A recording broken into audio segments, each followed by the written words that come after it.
Ayin Beis, volume 1, we're up to chapter Kuf Chof, 120, page Reish Lamed Aleph, 231. And we're in the middle of discussing the third interpretation in Evan and Sfiris, from the word Evan Sapir. And to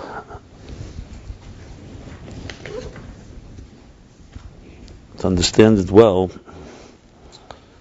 he went through a whole discussion of the difference between Yaakov and Lavan, and more importantly, the whole story of Yaakov and Parsha Vayetze, which reflects the whole entire story of the purpose of existence, purpose of the cosmic order, Seder Shtalshlus, which essentially is to, as he put it here, to elevate a fragmented world and align it towards the higher unity, divine unity.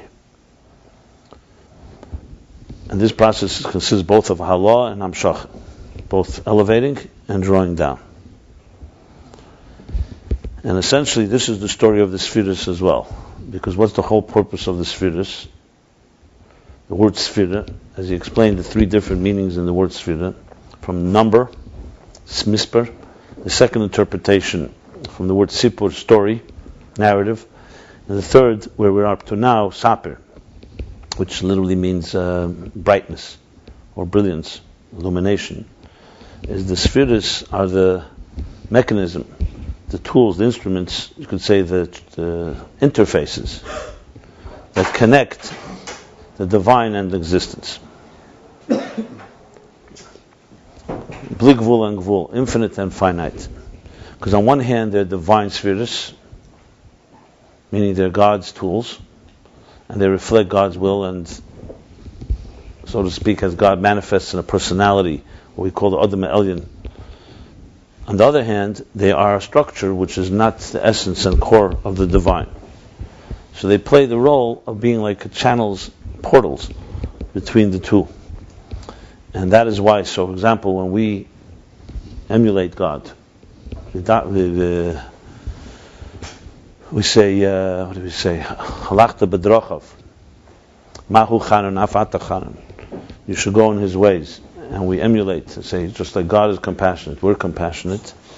You're basically aligning our faculties, which are created in the image of the divine, Tzelem Elokim, to the divine faculties, which in turn lead us into the divine itself. But this process is much more complicated than it sounds, because you're talking about two antithetical realities that you have to bring together. So, generally speaking, the Rebbe Rashab explains the three meanings of Sfiras really are like three steps in how the Sfiras accomplish this. The first step, meaning how Sfiras, from the word number, the focus is far more on the containers, so to speak. The containers is the structure of existence. And when you say number, you're actually saying quantity. Within the number lies also quality, as he explained at length back when we learned that. That when you really get to it, there's also the qualitative element of a number. But on the external of a number is just basically the multitude. When you say this world is a large world, you're not saying at all what it contains within. It's more of a container level. Then comes the story level of the spheres, which really start telling the story, like any story. You tell it in words, but you're telling a deeper story. And that story goes all the way, like he says, it reveals where this gvul comes from, where the structure comes from, and all the way to the point of the bligvul, we call machshavas nalamis. It even tells you about the bligvul. Basically, to use the example we were using, like the artist, the art dictates that there's an artist, the art indicates that there's someone that put the art here, and then it tells you that the artist is beyond the art that he created. That's essentially the bligvul. So gvul would be how God manifests and wants a world the way we see it. And the bligvul, so to speak, the transcendent Sefer Kalaman would be how God is beyond the structure itself. And that's also part of the experience and part of the interface. So now, in speaking about Sfiris Levin Sapir, this comes to the third level. That's where it's more than just telling a story. It actually becomes a transparent channel. That's the key word, Sapir. Sapir is not sapphire, he makes it very clear. Sapir is more of a, like Evan Habdelach, which is like a crystal or a diamond. So it's more clear, clarity. And transparency is more than anything that's critical here, that it just lets the light or the energy flow through. Now, in explaining this, he went into a long discussion between Keches and Levushim. It's a long discussion, which is relevant to where we are now. That's why I'm summing it up from that perspective. That essentially, you really have three things going on. Let's start with a human being. You have the neshama. The neshama is the soul. That's energy. That's Ayin, basically. You have the body, where the soul resides. Without a body, a physical body, the soul would not be able to interact with this world. And then you have the faculties, the keches ha-nefesh. So what's the keches ha-nefesh? So the nefesh itself is a poshet. It's shapeless. If you were able to see the nefesh, you wouldn't see it's made up of 10 faculties. But within it, it contains faculties, and as they manifest, they go from the keches atzmim to keches nalamim to keches gluyim, as we discussed. So they manifest that you have the physical power of vision. The power of vision manifests in the physical eye. Together, Eir and Keli. So, and then you have, when you put on garments, physical garments, you put on a jacket, you put on a shirt, you put on regular clothing, a coat. So how does he explain this? That the etzem, in this case the nefesh, is beyond, is the highest level. The faculties and the body are also garments, but they're attached garments, and they reveal. They don't conceal. Or let's put it this way, they reveal as they conceal. But they're revealing. The eye limits perhaps the flow that's coming from the soul, but it's, at the end of the day, you're able to see. Whereas if you put on shades, or you put on, let's say, garments, physical garments, they're detached, and their only purpose is to conceal. Their purpose is to protect you from the weather, from the cold, or to protect you from other people, etc., etc. That's why Adam and Chava, before the Chet Tzadas, did not need garments. So in the regular flow of everything, what happens is, as the divine energy flows into existence and allows this independent reality to take hold, so you need to have all these levels. The Eidus and the Kalim into Levushim, that conceal until we're able to have an existence like our own. Yaakov comes, as all tzaddikim come, but here Yaakov Yibaka, from the word same letters as Yibaka, pierces the garments, and wants to reveal in a world that is on its own concealed, where Malchus is concealed, wants to reveal and elevate it back to a state of awareness and consciousness. Basically wants to permeate the world that is affected by the levushim, the external, outer, detached, concealing levushim, garments, and wants to connect it back to a world where Eidus and Kalim are connected, and you could sense that there's a connection between the faculties and the soul that has those faculties, using that mashal. Lavan, on the other hand, builds a gal. A gal is a mound, and a gal is the parsa. Parsa is the levush, the garment. He wants to increase the garments to the point that they should completely conceal, and there should be no flow, like blocking the passages. And this is the meaning when Yaakov says, when the pasuk says, "Vayikach," that Vayosem Medeshesov, he took from all the avonim, he made one evan. All the avonim are esis. He's taking from the letters as they're concealed in this world and turning them into one stone, Malchus, and elevating it to Malchus of Atzilus, all the way to Teferes, to Chochmah, as we discussed, all the way to Primis HaKesed. I'm not going to go through all those details because we went through that already. But essentially what he's doing, he's taking avonim, Lashon Rabbi, many, turning them into one and aligning them, and turns it into a matzeva. As opposed to the gal of Lavan, which is a concealer, a blocker, a matzeva is a revealer. He's taking the stone and turning it into a vov, into amshacha. It's like a pillar, a matzeva, a pillar, a marker, and he's drawing down and as well as elevating. And then the pasuk continues and says, "Yiyeh lebeis halakim." Evan hazeh is yiyeh lebeis halakim. That the oven becomes actually a beis halakim, as will be l'asad lave. So now, where we are now in chapter Kuf Yutes, what we just learned, he discusses one more part of this pasuk, where Yaakov says, "V'hoya Hashem li le'elikim." Right before he says, "Evan hazeh shesamti matzeva yiyeh lebeis halakim," he says, "V'hoya Hashem li le'elikim." The v'shavti b'shalom v'hoya Hashem li le'elikim. So clearly, the way that Yaakov's request, or neder, as you want to say, his tefillah, his bakosha, is that when you will be Hashem le'elikim, that's when I will be able to raise the stone, Evan Hazes. Like he explains in Teira'er, on this parsha, where you'd say that's Haba Hatay, dependent on one another. So what's Hoya Vayali basically? V'Hoya Vayali Lelakim.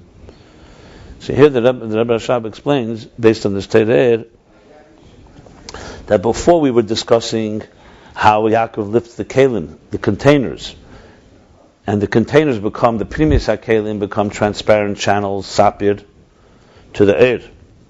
Then the last few chapters he began to develop things further. That now we're talking how the air is an Evan sapir, not only the container. Because the container at the end of the day, even primis HaKelim, even the inner container, is still a container. Its focus is primarily on structure. The last few chapters he began discussing how Malchus is elevated to Chochmah. And Chochmah is the level of air, not the level of Keli. So if Malchus is primarily Kelim, as we said, and let me just explain again, because some of you asked me this. In the spheres itself, everything has Eris and Kelim. But like anything, everything is relative, and it depends what level you're talking about, what is primary. Remember, air is reflective of the source.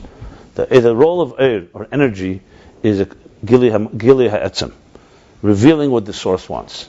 The role of a Keli is creating the structure that the source also wants, but its focus is on the personality and identity of the structure. So if you were talking, let's say, in management, the head of a department would be Eir, and the individual workers doing their jobs would be Kelim. Because Eir is all its interest is what the source wants. The source wants Chesed, okay, we'll do Chesed. But the Kelim, their role is identifying Chesed and making Chesed be Chesed and not Gvura. In Eir, its role is not to distinguish between Eir and Chesed and Gvura. It has within, according to, as he said in this Hemshech, he says, according to Lefi Hashita B'druz Zeh, he keeps saying, the Shita is that also Eir has Chesed and Gvura, but it's definitely amorphous, and not on the level as it is in the containers. It's not as defined.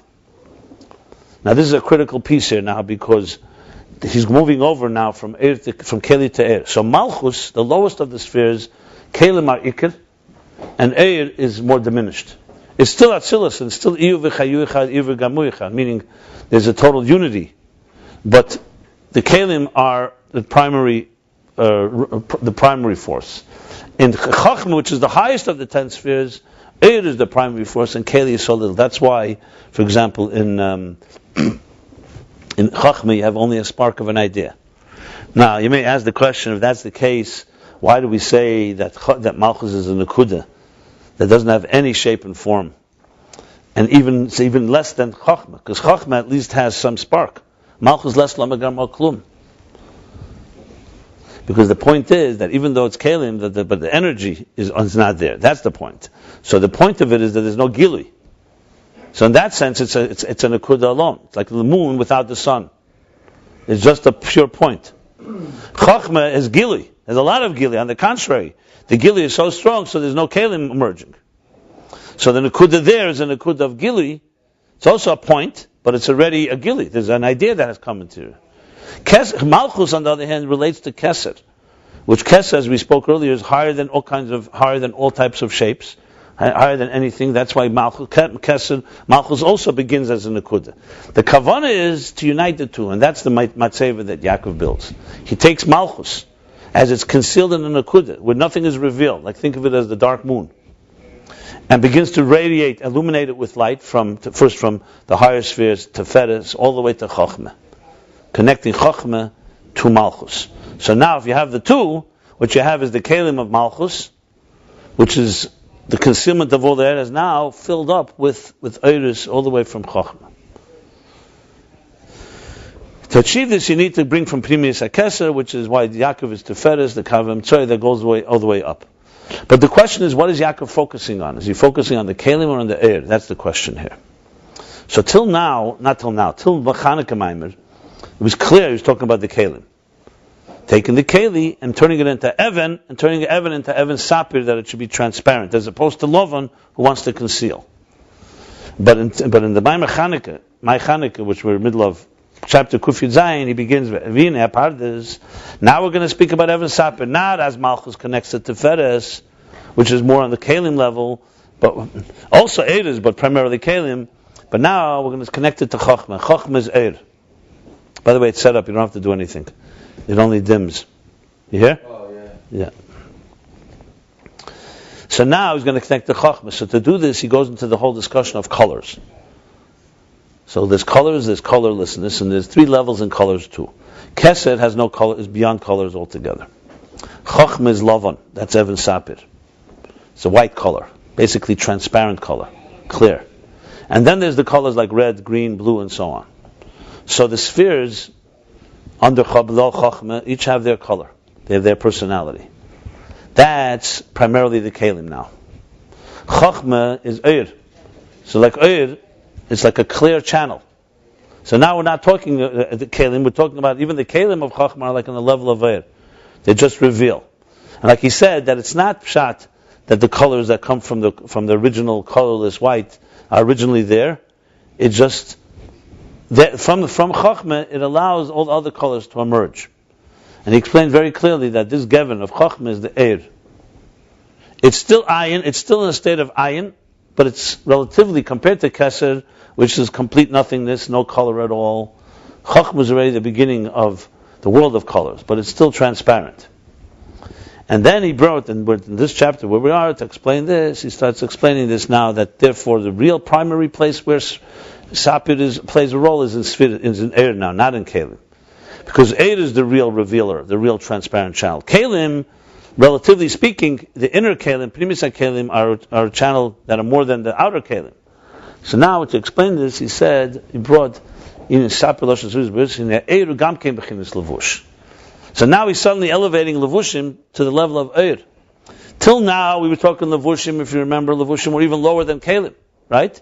We're talking about Eir, Keli, and then a garment, like the Parsa, a foreign element. Now he says, Eir to Eir Kesalma, that God puts on a Levush, that he wraps himself in Eir, like a shirt. So he explains, how does this work? Because the Etzem is higher than even Eir. The core is higher than the Eir. That's what he says here. So what's the role of Eir? Eir is a form of a gili, but it's a form of complete transparency. It doesn't conceal or cover at all. That's what he explains here. And this explains V'haya Havaya Elikim. Elikim is the level of Kelim B'chlal, that conceal. And in general, we have Shemesh U'Magen, Hashem Elikim. So the Shemesh is Havaya. As I said, the regular system, regular structure of things, in order for us to be able to receive the energy, the divine energy, it has to go through Elikim, through Kelim. V'haya Havaya Elikim is talking about L'Asad Lavi. In the future, what will happen? Then Havaya will be in the level of Elikim. The Havaya that is today, Havaya, and has Kelim that conceal it, those Kelim we're not even talking about anymore. Even Havaya will become Elikim, and that means the Havaya of today will become Elikim, a revealer of a higher level of Havaya de La'ela. What does this mean? Basically, that Havaya is Eir HaGvul, Elikim is Kelim, and Havaya Le'ela is Eir HaBligvul. So La'asad Love, everything is going to elevate. The Eir HaGvul is going to reveal the Eir HaBligvul. That's basically what he says here. Etzem Eir. And then there won't be any more concealment. Because Elikim, as today, is a concealer. Then Elikim is going to be a revealer. So what do you need? Elikim? What do you need that to happen? Because you want to have the Eir HaBligvul is without his slapshus. You want Eir HaBligvul to be primistic. So we have like this. Eir HaBligvul is beyond, let's think of it like Keser.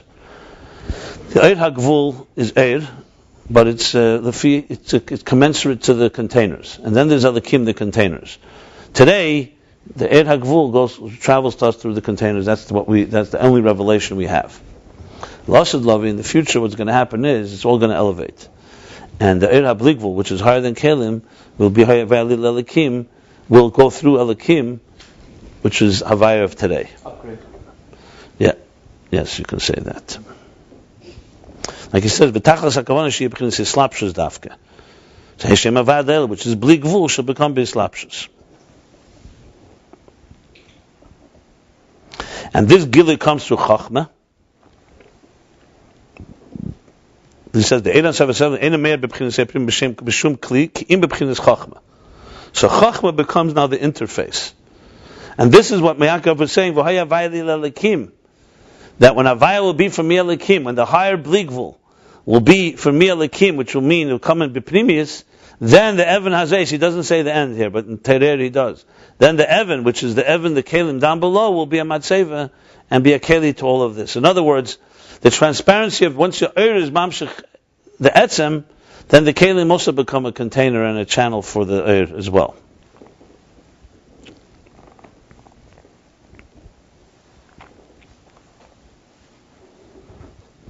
He says that's Harchivi Mokim Alecha. That you take Mokim, which is Malchus, and you expand it Merchav Atzmi. So we see here how Malchus becomes a Gilui B'chins Merchav Atzmi in Malchus. And nevertheless, it will be in a form of Islapshus. Okay. And we have a taste of this through Torah Mitzvahs today, which essentially Yaakov got a taste of this through his work. But it's only a taste, meaning a preparation. And L'Asad Lavi, it will come out completely revealed. So basically, if you want to visualize it, it looks like this. The lowest levels is our world, where it's completely total concealment. Okay?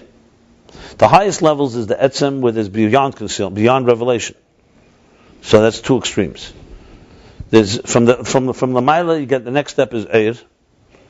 But Eir first starts Eir HaBligvul, then comes Eir HaGvul. From the bottom, you have Levushim, then you have Kelim, and then the Kelim and the Eres meet. So the question is, how do you travel through this whole thing? So the answer is that you go from the total concealment, you begin through as little revelation through the garments, through the detached garments. Then you get the Kelim, which relative to the garments are attached, but relative to the Eir, they're concealers, like the faculties. From the faculties you get to the soul, which is still Eir HaGvul, and the Eir HaGvul now becomes the real Sphira and Behirus, because it reveals the Eir HaBligvul. You follow? So really there's two interpretations in Evan Sapir. One is referring to Primis HaKelim, where the Kelim meet the Eir, so the Keli is a transparent channel for the Eir. That would be, for example, when you have 20/20 vision, and your container is perfectly aligned with the vision that's entering it, so the Keli, meaning the Primis HaKeli, is a transparent channel, like he said this example actually. The example with the eye is a translucent, transparent, allowing the power of vision to go into it. God forbid that eye is damaged, or you block the eye with some cloak, like levush, then the flow can't go through. So that's step one. Step two is the power of vision, which is Eir HaGvul, is a transparent channel to the Eir HaBligvul, where that Eir comes from in the soul, which is unlimited. Is it clear? Or not? Because this is a critical component in understanding the whole interface here. If it's not, I'll explain it further. What's the last part? Do it one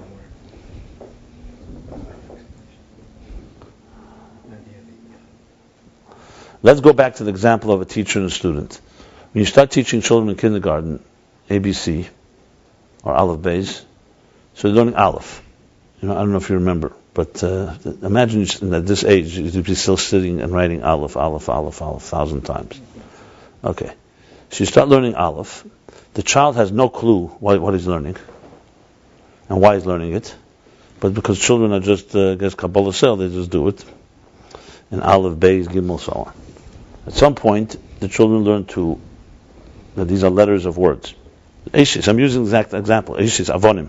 So it began as separate Avonim that have no connection to anything. And no child knows a clue what that Aleph is. I mean, you could say it's an Aleph of Anochi, you could say it's the Aleph of whatever, Beis or Bar Bracha. But then at some point, I'm moving forward, the letters come together and they become words. Okay, a word is an expression. Children learn to express themselves. Then words become sentences, and sentences become paragraphs, and paragraphs become chapters. Chapters become books, and books become knowledge. And then you have the whole body of knowledge, which is an endless journey, as we know. But it all began with an Aleph, even before an Aleph, whatever, a sound even. So what you're really doing here is you see the process of a totally concealed, because all the knowledge that I just mentioned is concealed in the letters. Without Chav Beis Eisius, you have no expression of anything, right? If the person never learned letters, all the knowledge would be locked away. They couldn't access it.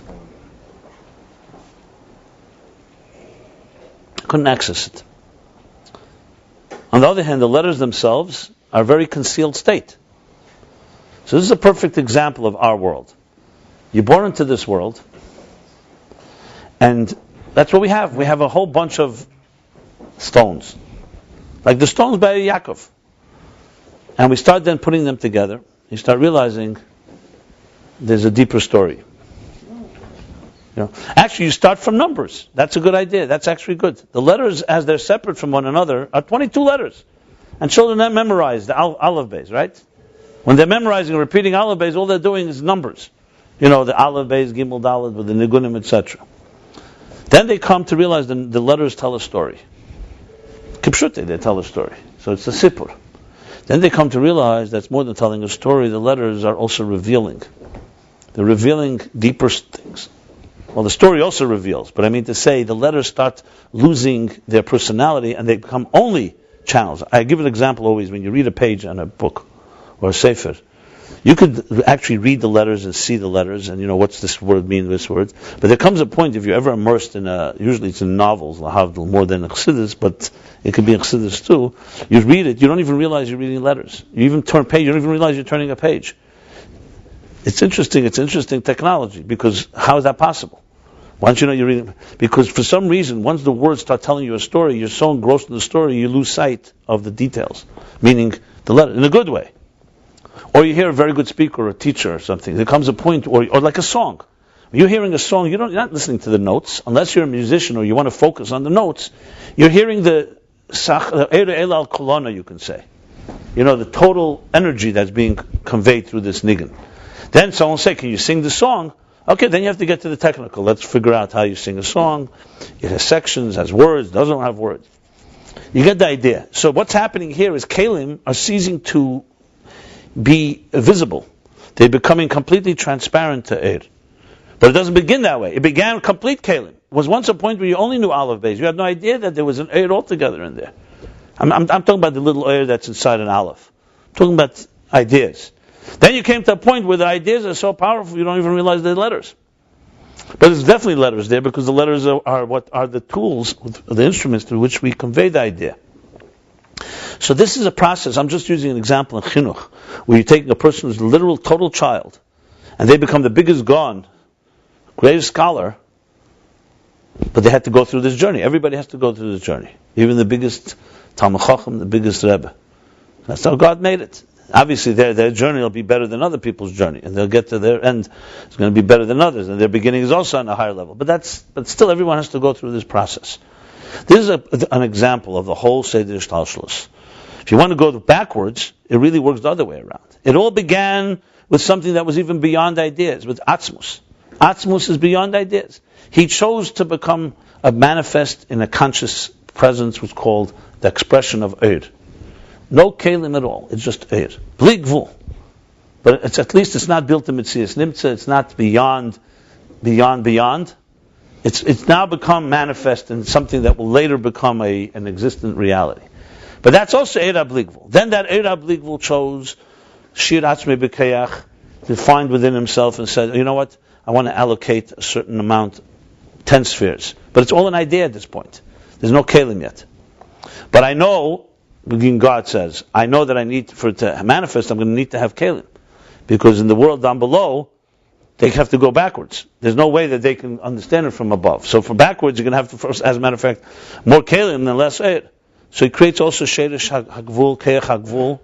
That is the root of the kelim. So there's the root of the energy, there's the root of the kelim. The energy is conveying the message, the kelim convey the letters. Let's put it that way, the actual structure.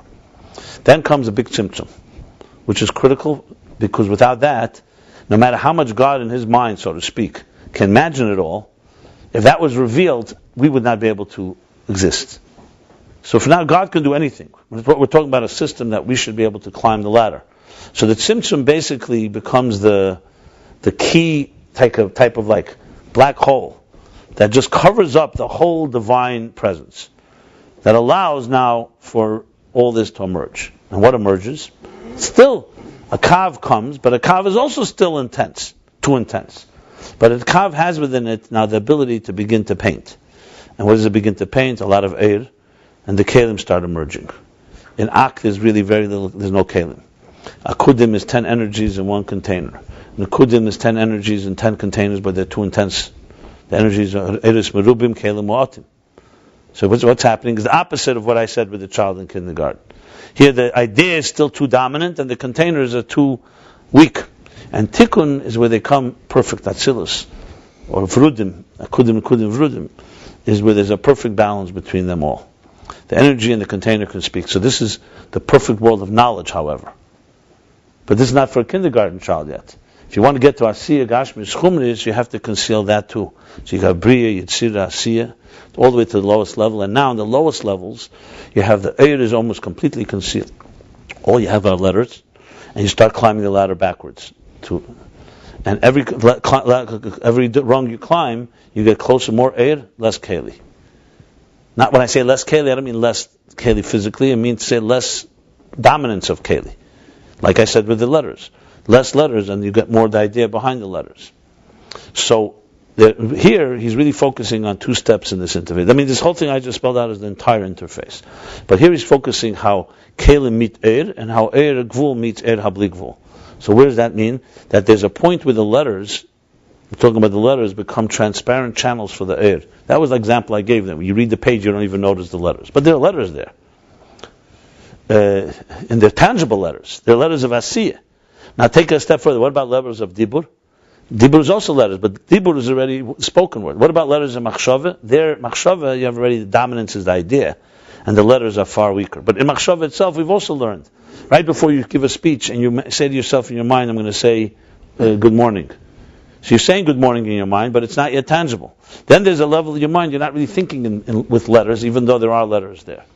So it all comes down to how much air versus how much keli. And this is a real model that you can really actually train people to see where do you stand. Some people have very strong eris and very little kelim. Some people have a lot of kelim and very little air. And it could be changed. Like average talk radio is a lot of kelim and no eris. I would say a lot of levushim and no eris, even better. Especially sports radio. Basically.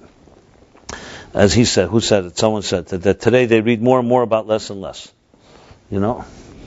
So the point is that, right? The guy sitting on a bench, older guy, he's very depressed. So his friend comes over, he says, Harvey, why are you so depressed? He says, my wife is very upset at me. He says, why is she upset? Because she asked me this morning, what are you going to do? I said, I'm going to do nothing. And she was very upset. Why? Because she says, you said that yesterday too. So I told her I wasn't finished. He wasn't finished doing nothing. So he's doing it again. Good. So basically, the first tilt, as I said, first he's speaking about the kelim, how the letters, or in the case of Yaakov, he takes the avonim, he turns them into Evan Sapir. So the letters themselves, how do you do this? What is that naveda? Naveda is when you do a mitzvah, and you take a gashmiz dika thing, a piece of bread, or you take klaf, parchment, or you take tzemer, wool, you turn it into tzitzis, or tefillin, or sefer Torah. You're taking keli, that on its own is like a letter, just a stone, or stones, and you're aligning it to God's will. You're basically making this klaf is no longer usable in anything that's mundane. It has now become kedusha. The klaf in a sefer Torah that was once a piece of flesh, a hide of an animal, which was lower than any human being, is now the holiest possible thing. Simple as that. Now you can say, I don't see it. Fine, that's what we spoke. We don't see it today. Lost love, you'll see. But that's what happened. You were mekadesh adov achefze shal chayil. You made it achefze shal kedusha, and forever. No, it can never be changed. The sefer Torah is puzzle, God forbid, shemus. You have to bury it, just like you would a life. So the klaf that was once, as I said, on a lowly animal somewhere. That's an example where the keli becomes transparent for the now. Where he's going now is he's saying the matzeva. Evan Sapir is Malchus connecting to Chochmah, and Chochmah is primarily Eir. So his focus here is how Eir is now a levush. Because even the energy, even the idea in the letters, now let's not talk about the letters, the idea of the letters. How much does the idea convey about God? A limited amount. We're not talking now the kindergarten child, you're talking complete letters, and the letters are giving you an idea. Now you're talking about even the idea is limited. So he's saying, no, that Eir HaGvul, Eir, or Eir HaMamala, is revealing Eir HaSeviv. So, or generally speaking, Eir in general reveals the core, the Etzem. And that's Hoya Havaya Lelekim. That what was Elikim before, which was Kalim, containers that concealed, Havaya Lelekim is now Havaya Lelekim, that the Havaya the Leila will become Elikim of today. I'm sorry, Havaya of then will become Elikim of today. Havaya of today will become Elikim then, and reveal even a higher Havaya de Leila. Let me get that right, straight. Yeah, okay. So, Havaya d'achshav yilo osid kamei Elikim d'achshav, shebei v'yadu yigili shem Havaya de Leila. You say the words Havaya lila Elikim, meaning a higher Havaya will be for me like a Elikim of, yeah.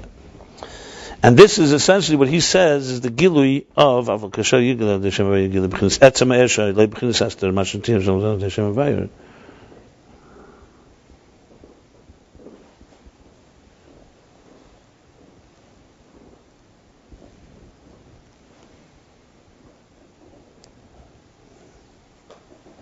Right. So the Gilui is that it should be an epinemius. That's the point. So here now, Evan Sapir has become on the level of Eir. That's what he says, the last words in this chapter, and then we'll continue. Nimtza de Ikar Shem Sfira, Loshem B'Yiris Huba Eir. Okay. As opposed, if you go back by contrast, in page Kuf Tazayin, he was talking about how it's Pnimis HaKelim.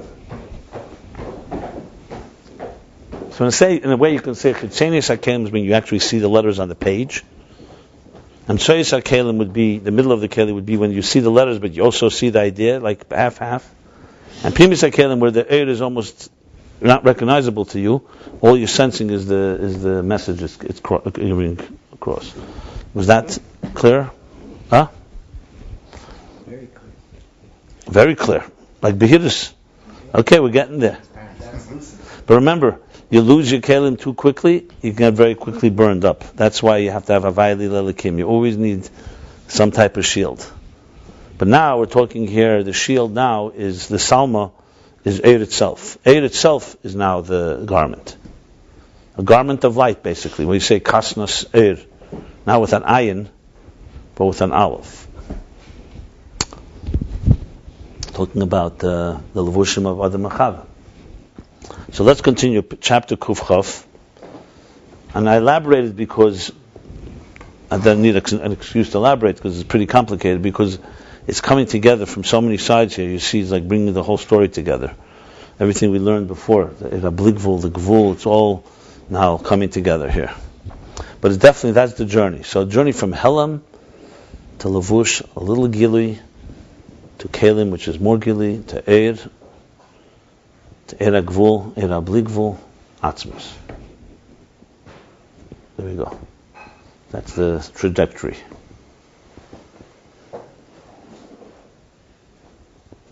So where are we if we were to judge ourselves from kindergarten to postgraduate school?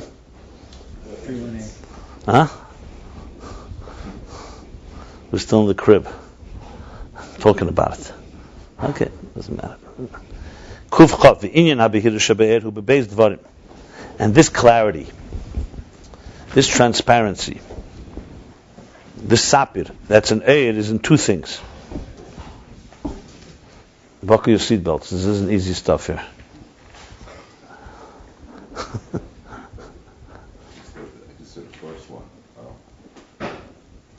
About the colors? The first one. Yeah. Yeah. Echad, so two things we have to be looking for. Echad, first thing, two things in this Behirus. Echad masha'er be'etzem hu er bohir. First thing is because the er be'etzem fundamentally is er bohir. Oyer is a illuminating force. V'loi kamaya kelim, not like the container shem b'chinas helam be'etzem husam. They're fundamentally concealers. Now I got to clarify. Till now we were saying levushim are concealers. Why is only saying kelim? Because it's relative again. But it's more than just relative. Let's go back to the faculties before I explain this. Before we read on. And initially when he spoke the difference between when you put on a jacket, you put on a coat, because it's cold outside. The coat has only one purpose, is to conceal. What do you mean conceal? To protect you, layers to protect you from the cold. So it's a concealer, there's no revealer at all. I'm not getting down to the fashion side of a coat, and fashion statements people make. I'm talking about the role of a coat. On the other hand, for example, the faculties, your arms, they're also not the core soul. And you can't say the arms reveal the whole soul, like we learned earlier. But what they do, they reveal more. They do reveal. They're forces of revelation. You take your fingers and you write something, or you use your hand to show someone something, or your eyes to see. So the faculties, as well as the general body of the human being, the skeleton, are not like a coat. They are actually the place where the soul manifests in a revealed way. But as he explained, while they reveal, they also conceal. Because how could you actually get an idea written in letters with your fingers? Because the fingers are limiting the flow. If the idea would just come you wouldn't be able to put it into words. So it's true. For example, in the teaching example, when you're teaching a kindergarten child, you're saying ABC, that's almost no revelation at all. I mean, there's revelation of Aleph Beis, but there's no revelation of any idea. When you're teaching a student that needs examples, the examples are revealers, but they're also concealers, because they're concealing the core idea because the student can't yet understand it, but at least he's getting a concept. The only thing is the concept is through a mashal, or through a parsha, through a riddle, or whatever it may be, depending what level. So kelim are revealers compared to the coat I mentioned, which is a complete concealer, but compared to the Eir itself, the idea itself, you can't call the keli a bohir. You can't say that keli is an illuminator. The keli is a channel that reveals while it conceals, basically. Whereas the Eir, he says, is Eir bohir. Kelim are be'etzem husam concealers. However, being that they're kelim for the Eir, they will reveal an Eir. But if you look at a keli itself, what's a keli? Look at a container. A container is an empty shell. It's nothing until you put something in it. The difference between a keli and a lavush or no keli is, for example, you take a cup that has full of holes, so it's not a container for anything. They have two functions, eh? They have two functions in a sense. Yeah, you can say that. So a container contains, because it's an appropriate container, it contains what you pour into it. But if you look at the container, the one who builds a container is building basically a limiting force, not a barrel, a container, a wick. Now, but then there's bamem adlik, and there's wicks that are conducive for a flame, and some are not. But the keli itself, that's a muhus. This goes back, by the way, all the way in the beginning. There was a whole chapter. We talked that kelim fundamentally come from concealment and from richuk, from distance. Now, but then the only thing is, the container can be one that's conducive and appropriate to an energy that enters into it. And then there could be a container that's so crass that it's not a container. In chapter 9, he spoke at length. Yeah, how containers. That's why containers were seen there as. Yeah.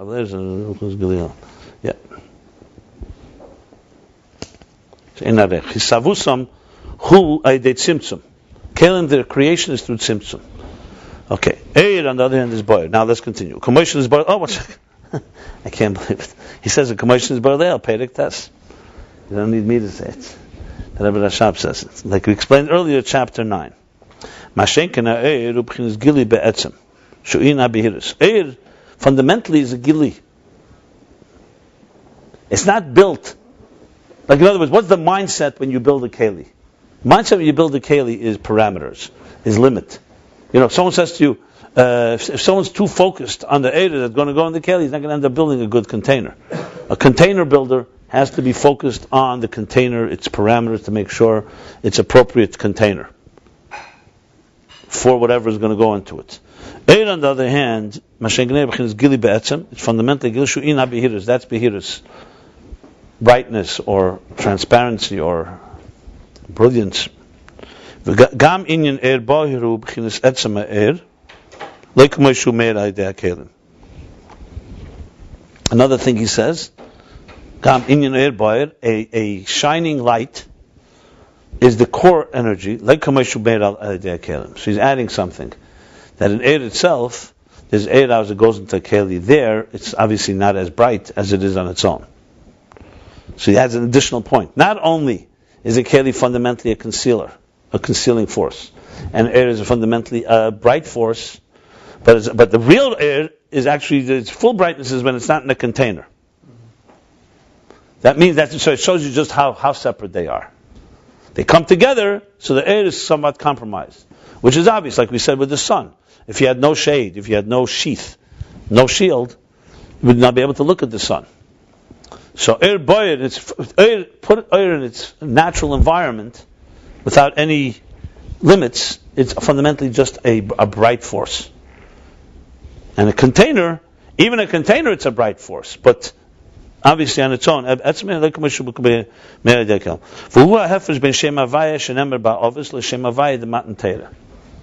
this is the difference between Shem Havaya that we say by the Ovis.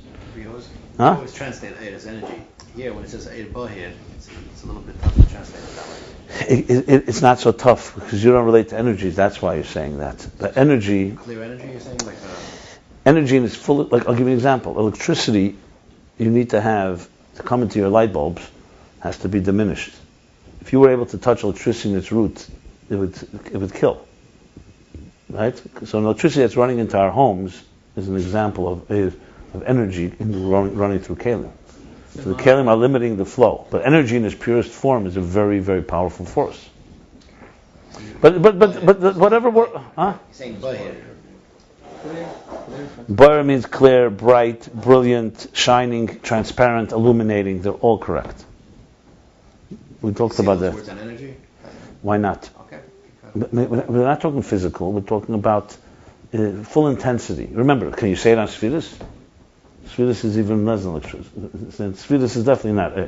You're using the Mashal or the Nimshal you're talking? And the Nimshal for sure, because the Nimshal is not a physical light. What means Sfiris Abihiris?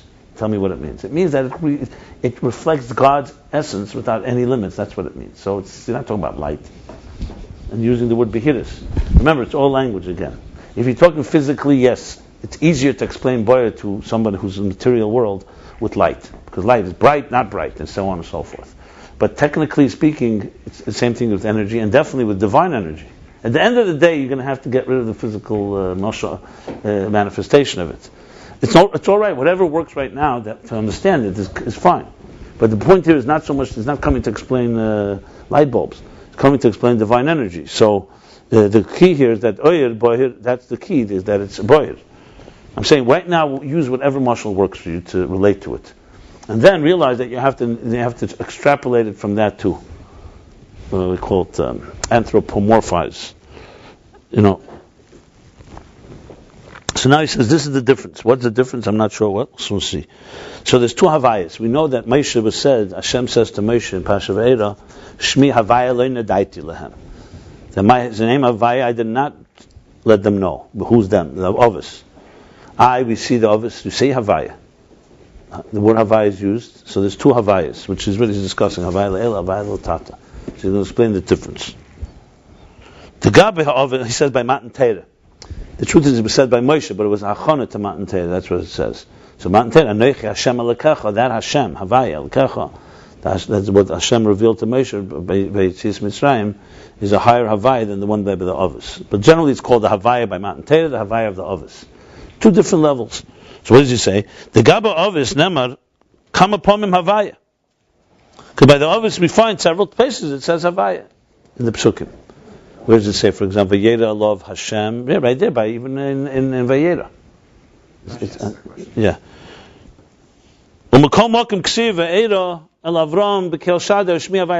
Nevertheless, it says, like I just cited, that it says that I revealed to Avram Bekel Shaddai. I revealed myself to Avram with the name Kel Shaddai. Shmi Havaya Leinadait. I did not let them know. I did not reveal myself with Havaya. So what's going on here? So he says there's basically two levels. If you do it, the Shem Shaddai, who bechinas ha-gvul, v'ina kelim.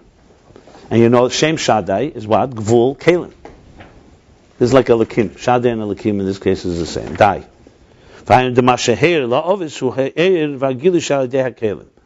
Which means that whatever was radiated, illuminated to the Ovis, the patriarchs, was a revelation, was an energy and a revelation through containers.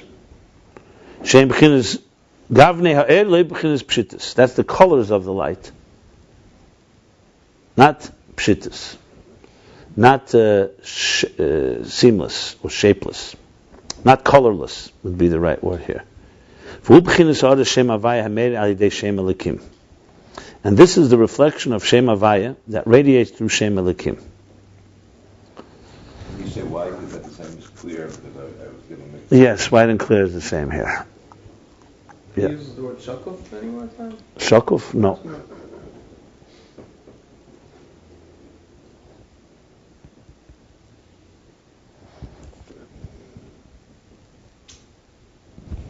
No, okay. So what's that? So I'm not clear what's going on. A Kel Shadei is Gvul Kelim. So what the Ovis got their Havaya that they got was Havaya that radiates through Elikim. That means through the colors of the Kelim. That's them. Then he goes to parentheses.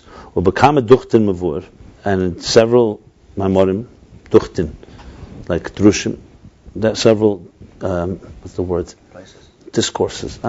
Duchtin is places, but it's also like a sugi. It's like Ubekama duchtin. Okay, different places. It explains shezehu hanimshel b'biyav hubchinis yichud havaya lekim debri se'elu. That this, what was by the Ovis, that we say, Bekel Shaddai, that is the revelation that transmits into Biyah, and that's the Yichud of Hashem Elikim of creation. The Ksiv Breishis bar Elikim says God created the world with Elikim. But we know creation has to come from Havaya to Mahava. Elikim is the method, the concealment. So what's the meaning of that? So in other words, you have to say that there's a Yichud Havaya Elikim. So when creation took place, it's not just Elikim. It's Havaya through the lens of Elikim. In other words, it's through the lens of the colored containers. That's what creates existence. Is that the lower level compared to Matan Torah. Yeah, he's going to go back. He created Elohim. Or through Elikim, you can say. Look, Rashi says there that the Oler that Chatchila Hibshta wanted to create the B'midas HaDin, but he saw the Elam Miskayim, so Shita B'midas HaRachimim, that's Havaya. That's why you have B'yem Aseis Hashem Elikim Hashemayim V'Saaretz. Hashem Elikim. So, bottom line is, you need a combination of Gvura and Ches, or Gvura and Teferes, or Gvura and Rachamim, to create. Gvura alone is Tzimtzum. And so basically it's Havaya, the Yichud Havaya Elikim. But it's through the lens of Elikim, it's through Tzimtzum. That's very clear, through Kelim. Well, and we'll soon find out. I don't know yet. I don't want to speculate. Okay, so he's like, it was a shtickle question. Because he just said, we're talking everything is Natzilus here. In some Amorim, in some places, it explains this whole idea in that is going to Biyah. The creation of Biyah is Hashem Elikim. So he says, however, we can say, we can say this similarly, but Atzilus is also like this. So in Biyah, it's Havaya creates through Elikim. In Atzilus, is the energy Meir radiates illuminates through the container. Shari Ovis Hoyel Hamgili Atzilus b'madrega hanal. So in other words, we have here now two levels. At creation, before the Ovis came, we know that at creation there was obviously also divine presence. So you have the creation, Havaya works through Elikim, that's the creation of Biyah. When the Ovis began, Lahoyer, it says, Avram, Lahoyer, began to illuminate. What did he start lighting? He started bringing in the Havaya of Atzilus. So it's Havaya Elikim and Biyah, basically Havaya Elikim of Atzilus. But it's still a lower level than Matan Torah. Still Shmi Havaya Lenda. Then he goes, Abo, but Matan Torah, L'chein Ema L'bnei Yisrael, Ani Hashem. By Matan Torah it says, and therefore you should say to the Eden, to the Bnei Yisrael, the children of Israel, Ani Hashem, I am Havaya. Who Shem Havaya be'etzem? This is Shem Havaya be'etzem. B'chinas ha'er kameshu be'etzem. Not, like he said, the air as it manifests in the kalim. This is now, we're talking about Matan Torah, you're suddenly getting Shem Havaya be'etzem. Not as it goes through Elokim, as it was by the Ovis, Shaddai, the colors. You're getting it without the colors. There's no color now. Havaya, that's colorless. Well, he spoke before, the Shem Etzem. Remember, we spoke in 2 chapters back, he spoke about colors. What is it in Lamaila? He said the Shem Etzem is Shem Havaya, and then there's how Havaya goes through the containers, which is the other names. So they're all God's names.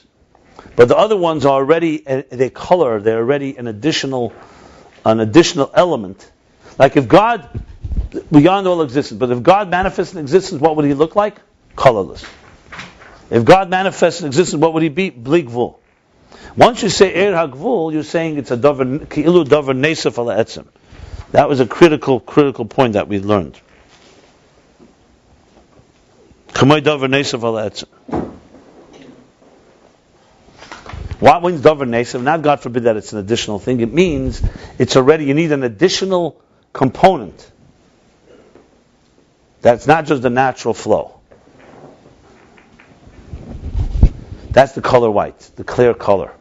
As soon as you're adding a pigment called green or blue or red and so on, you're already adding on some personality. You're coloring it with something. Okay. So that's what happened by Matan Torah. Now what does he say in the Hesofis? Let me just see. The Rebbe Rashab in certain paragraphs would write Ein Tzarech Lahaitik. It means this is not meant to be copied. And the Rebbe said in the mems that they should print that as well in the back of the book that should say that's Ein Tzarech Lahaitik. So basically, you have a piece. If you look in the back of the Ayin Beis, page Beis, in the Hesofis, you say Haktoyim Shekosav Aleim Ein Tzarech Lahaitik, which is kind of interesting. It means these are the paragraphs that were written on it, they're not copied. So when you learn it, make sure the old one may not have it. You see Beis? So here, so this, what does he say right here? Etzem, I just want to see what he adds here. It's always good to see what the Rebbe wrote. Commercial customer part, the Shema Etzem, saying the limit, Etzem Asfiras Vu Ha'atzmus HaMislabush. Okay, he's adding, now why he was Ein Tzarech Lahaitik, the only reason I can understand is because it may confuse. But frankly, the whole thing confuses, so I don't really understand. You know, it's already deep stuff, so I guess it's in confusion itself, nach a hecher madrega. It would really take you off. I know the previous one we read was definitely could have been confusing, but the truth is it answers questions. You know, the one we read about Lavan. Because there suddenly he throws in that the color white is in Keser. But that's also part of the whole picture. Okay. So what do you say?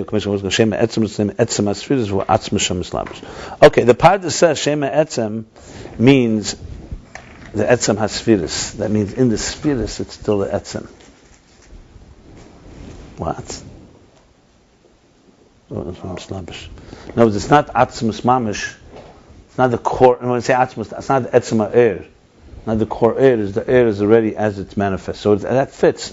Because it's no, I know why he's not bringing it. Because the Pardes talks, there's no spheres in air. It's only in Kalim. That's the thing. That's why. But him spheres are Kalim, not. Spheres are we consider Kalim anyway when we think of spheres? Not necessarily. Not when you're learning here. It depends where you're talking. Right now he's speaking Evan Sapir as an air, not as in Kalim. Right. So that's he says in Atzmus. So what's it Islamish in? In the Kalim. In that context? In the Kalim. Because Kalim reminds us more of Asmos generally than other. We also learn that. That means there's a difference in the 8 also in this level than there was in the previous level.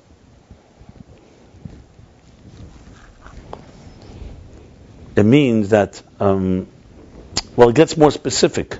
Right now we're just talking about, there's the Kalim, there's Havaya that goes within the Kalim that the Ovis had. Patriarchs have that. That's like Havaya del Tata. Then there's Havaya del Leil, that's the Shema Etzem. That's what happened by Matan Torah. There's a revelation from the core name. The Pardes says that core is also manifest. So basically, there's like three levels. This is how by the Ovis, how it's manifest literally in Elokim. This is how Hashem Etzem is manifest. And then there's Hashem Etzem that's beyond manifestation, but he's not talking about that here. Ubederach prat, and more specifically, and more specifically, this is the level of Chochmah that's still higher than containers.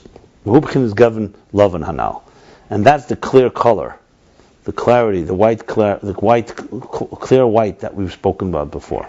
Because given atzmi upashit, that core and colorless color. Okay, which is consistent. He's talking about Chochmah.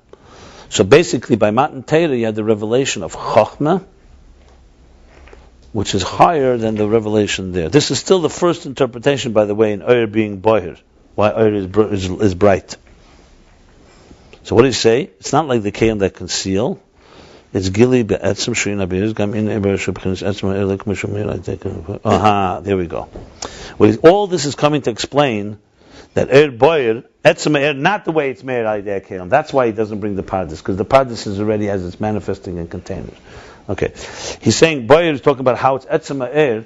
What happened by Matan Torah is that we don't have only energy within containers; we have the actual air, so it's far more bright than it was by the Ovis, because there it's radiated through containers. You get it? Through colors. What the Ovis had was Havaya, but it came through the colors. My Matan Torah, you have Havaya without the colors. And Moshe Rabbeinu, when he heard it from Hashem, got it at that level to feel it. Yeah, that was the taste of it. Yeah, that's connected, because it was all. That was already Tzias Mitzrayim preparing. You know. Remember, when he was telling him, we're going to take you out of Mitzrayim. That's the beginning, and at the beginning, Matan Torah is the conclusion of Tzias Mitzrayim. So that's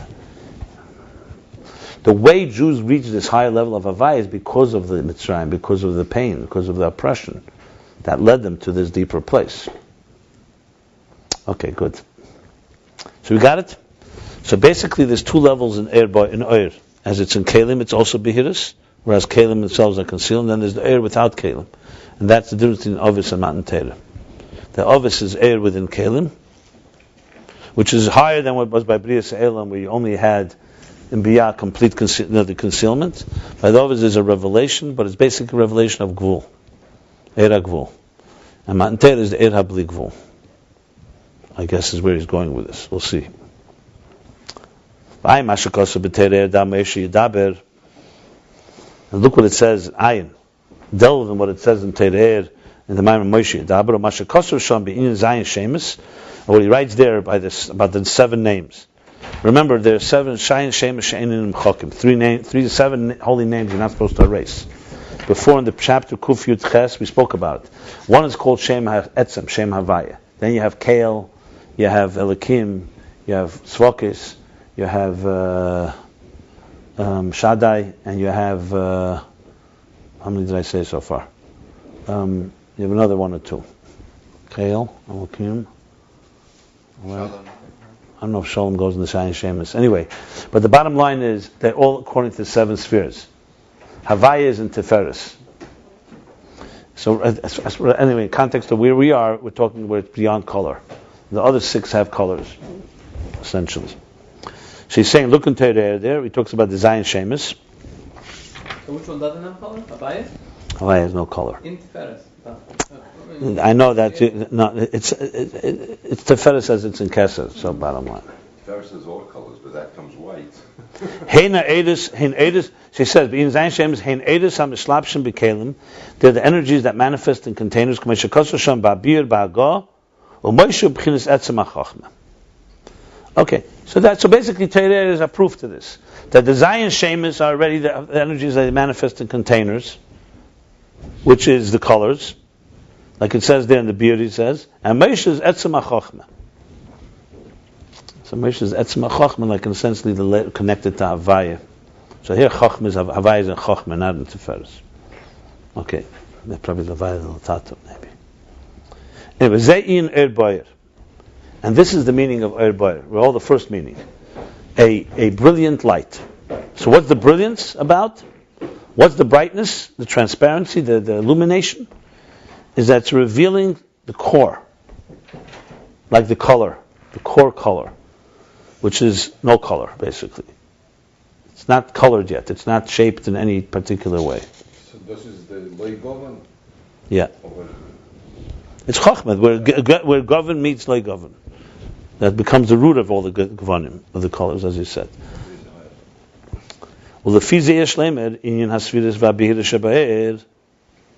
According to this, we can say, that the Sfiris and Behiris Sheba'er, when we say the Sfiris and Behiris, that there's illumination, there's brightness in the air, in the energy of the Gaba Air Atzme, Shubchinas Behiris.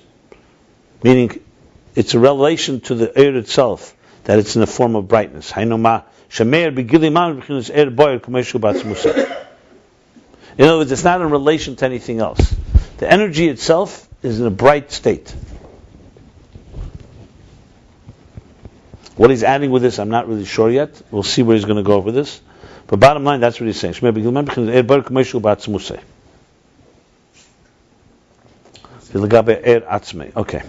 said that at the beginning of the... What? You always said that or is here.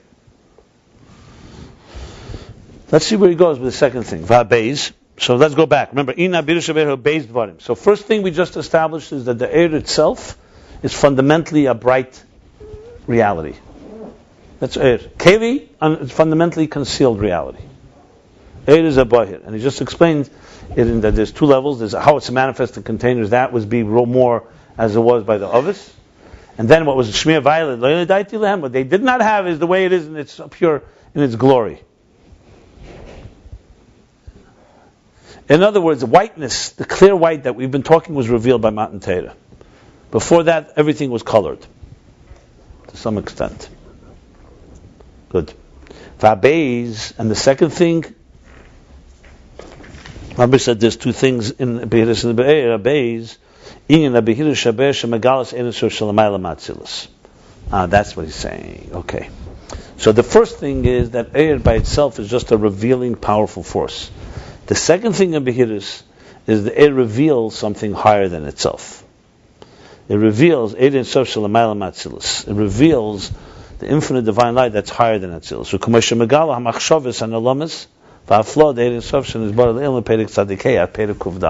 It's a story that higher than the story. Exactly. Shagilu B'chinas Behiris. Good. Yeah. The zweite level is Hecher? It's fascinating because if you remember, you see how he's been daik from Perik Tzadikei to Perik Kuf Dalet. He's literally summing up the whole thing. That's why you need. That's what I'm saying to you. You got to really keep the whole thing in your head. It's not like he's moved to another department here. Can we read a few more lines and I'll explain it? Basically, what he's saying. Okay, I'll explain right now before we continue. Remember the introduction I gave here today? And I'll do it again and again because you have to keep the whole flow in mind. Spheres have 3 dimensions, 3 meanings. Misper, a number, a story, clarity, transparency, let's say. An example I gave with the kindergarten children. So you begin with just a number. You climb and begins to tell a story. You climb higher, it begins to illuminate to the point where you start seeing things that the story itself doesn't reveal. Now remember, it's all the same. All spheres are called by all 3. The same word sphere has all 3 meanings. So we're not talking about 3 different entities here. So it's really 3 levels in spheres or 3 ways to appreciate spheres. Okay. So I get another example. An artist uses a paintbrush to draw a piece of art, a beautiful piece of art on a canvas. Okay. You come in afterwards, you say, "Wow, beautiful piece of art." You start studying it. So first, you see the details, right? Whatever it is, a sunset, a field, people, details, and and you know that, huh? Techniques, that's it. Yeah, and you see. What do you see? You see basically the number of it. You see the quantity of it, so to speak, the outer. Then you start studying it, and you say, "Hey, this piece of art tells a story." And you know how people analyze art. It could tell a deeper story, and it goes deeper and deeper. You could read into a piece of art. Mona Lisa, one of the most famous pieces of art, till this day, it still mystifies people. What does the face tell us? Is she smiling? Is she smirking? Is she cynical? Is she serious? Is she crying? That was the brilliance of Van Gogh. Who's it? Da Vinci? Huh? Leonardo da Vinci. Da Vinci, yeah. So I'm just using an example. So a piece of art telling a story. Then, in the story itself, we learned that it tells not just the story. One second. But it can tell you the story of the piece of art, but it can also tell you another story about the artist. What mood was the artist in? What part of his life was he expressing when he made this piece of art? And you find out he lost his wife, God forbid, or some other tragedy. I'm just giving you an example. So now, it's no longer just telling you a story of art. It's telling you a story that's of a whole dimension of a human being. Now, of course, with human beings, there's a limit how far you can go, because humans are limited. But now take this mashal to God. So in the art that God created, how much does it reveal about God? So you could say it reveals nothing, or very, very little. Or you could say it reveals more. Or you could say even more. So basically, spheres, since God used spheres to create, these spheres reveal not just the number of 10 spheres that God wanted, meaning here's a creation, any scientist can observe it, everybody can observe that there's millions of trees and billions of cells, and then Demim, Tzemeach, Chaim, Medaber, and so on. Mineral, vegetable, animal, man. Or it can say no, it's revealing also a story. What story does it tell us? It tells us the story of Atzilus. It tells us the story of Eris and Kalim. It tells us the story that this Gvul that God created has a root somewhere, that God had to envision in His mind. It tells you the story of the 10 hidden spheres. We've learned that as well. It goes even further. It tells you the story that the one who envisioned 10 hidden spheres had to have infinite spheres. An artist that definitely had, like you see a piece of art that's beautiful, you say, how many more pieces of art could this artist create? And you say, probably maybe infinite amounts. Again, we're talking about God, so it's infinite amounts. So you realize all that. Then comes the third meaning in sphere, where we're now, that tells you how much does it reveal.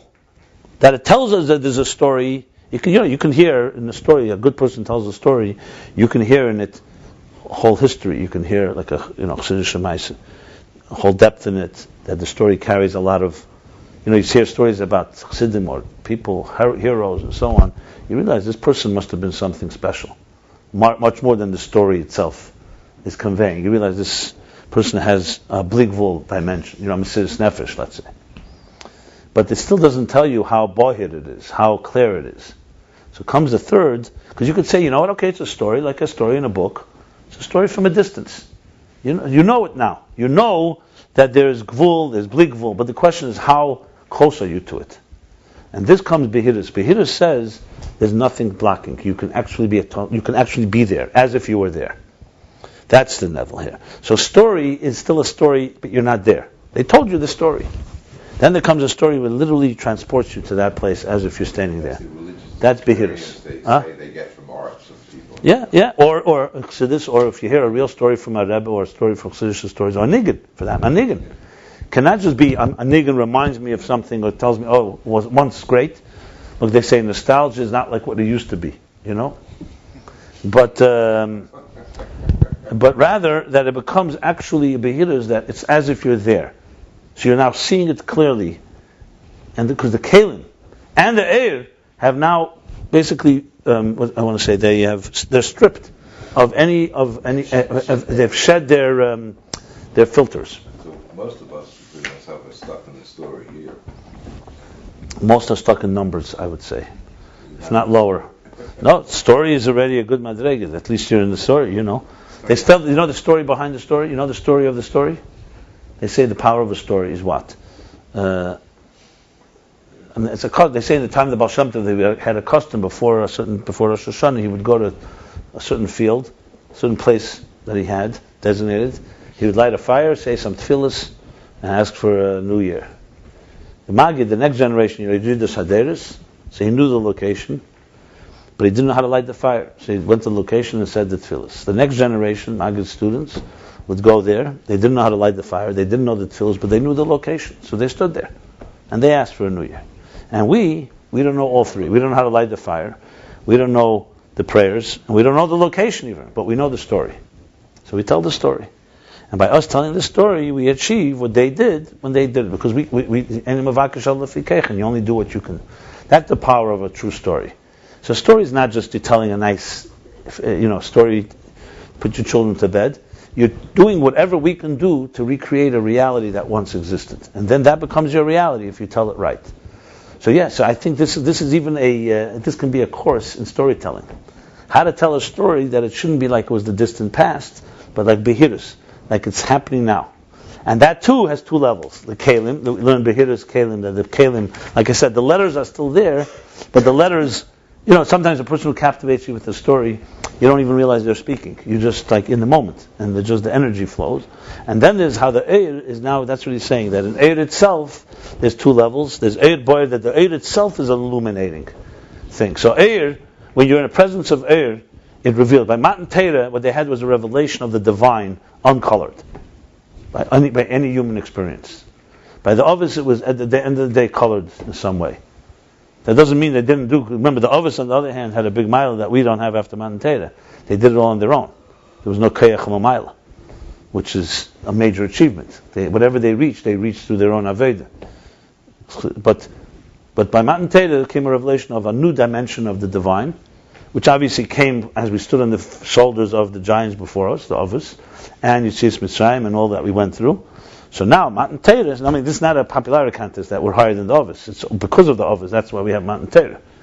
There was no seventh generation of Moshe if you don't have the first generation of Avram, to put it bluntly. So, bottom line is, at this point, they came to such a revelation of Behirus. So the first thing is Behirus, that the air radiates. Just a revelation, it's clear. There's no minimal filters. It is a filter because air itself is a filter. Because air is a salma, is a garment. But it's a transparent garment. Then comes he says Yesh Leimer. That's air, that's what he said, Yesh Leimer. Behirus is Gabe air atzmei. Fine. So you have clarity. Then he says, it's not just clarity in Atzilus, it's revealing to you the air higher than Atzilus. From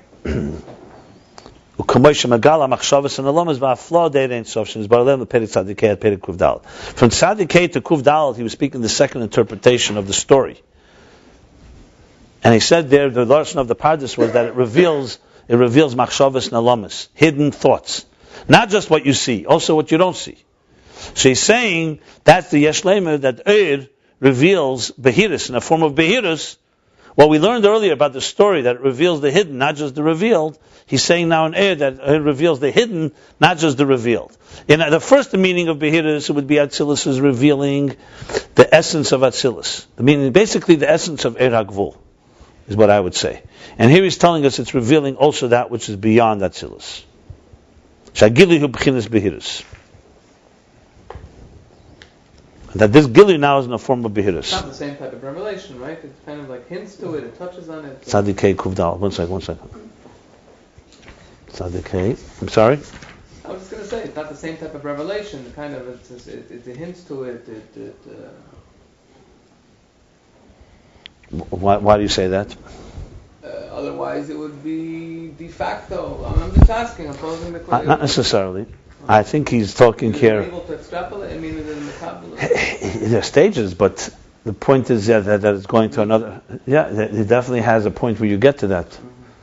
Now, it may not be till Mashiach comes, till Asulavi, but it's definitely climbing the ladder. Like I said with the whole, like in the kindergarten, it's climbing. I don't think you can jump to Eir, the second Behirus of. Let's put it this way: someone tells you a story of Elokus. The first thing is try to get clarity of what you're being told. Once you get clarity of what you're being told, real clarity, total clarity, that's Atzilus. Then you start realizing, it starts giving you a reflection of what is beyond Atzilus. What put it here? But it also gives you clarity. The Chiddush here is that Eir reveals not just the level it's revealing, but also levels beyond itself. Because it comes from there. He didn't explain yet why, but the simple reason is because Eir is basically a revealer. So it reveals everything. All this, of course, is Yediyas HaMetzias and not Yediyas HaMavos, right? That's where you're applying your own thoughts from other places here. I don't know. Okay. I don't know. It didn't say yet. Okay. You know? Yeah. You're talking about right now? Right now, I don't even know Yediyas HaMetzias, what we talk about. Now we're just talking. But it all comes down to how much Aveda you're doing and how much you can absorb in it. I mean, Lefi Erech, every human being, relatively every person has these levels. Where each of us stand, we can compare notes. It comes down to, to me it always comes down to, we discuss this always here, what you do after you leave this room. How you going to behave today. How you act. Because you can learn this all day and you can go outside and be an obnoxious person, then I don't think you even have your dias and mitzias. Then it's just geret. You learn something, fine, it's a nice concept. At the end of the day, the more is behiras by a person, the more spiritual they are, and the more refined they are. Simple as that. And if they're not refined, it has not permeated. I'm not saying they haven't learned it, and they don't know anything. I'm not going to dismiss it to that level. But it all comes down to what you do with it, and how it really affects you.